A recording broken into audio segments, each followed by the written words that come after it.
At least 3 protesters were killed in Nigeria's Kaduna state as demonstrators rallied across the West African nation against rising cost of living and governance issues. Inspired by protests in Kenya in June that led to the government there scrapping some planned tax increases, Nigerians are mobilizing online to demand the reinstatement of subsidies for petrol and electricity, free primary and secondary education and measures to combat insecurity, among other demands. Thousands of protesters marched in major cities in Nigeria to demand immediate action on the country's economic hardship, food crisis and inflation.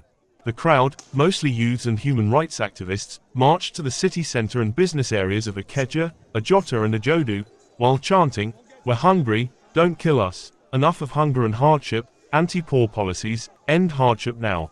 Protesters are demanding a cut in electricity, petrol pump and food prices, in addition to the introduction of free education, good governance, justice and constitutional reforms.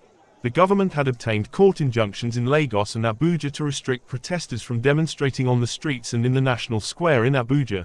Protesters, however, defied the injunctions and marched on streets in those cities, and in Port Harcourt and Ibadan in the south, and Kano, Bauchi and Maiduguri in the northern region.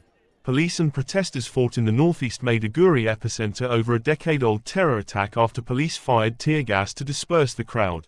The protest forced most businesses, commercial centers, banks, markets, academic institutions and offices to close operations in fear that the demonstration may degenerate into violence.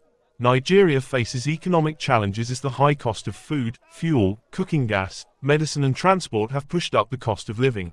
In June, inflation rose to 34.29% from 29.90% that was recorded in January, according to the National Bureau of Statistics.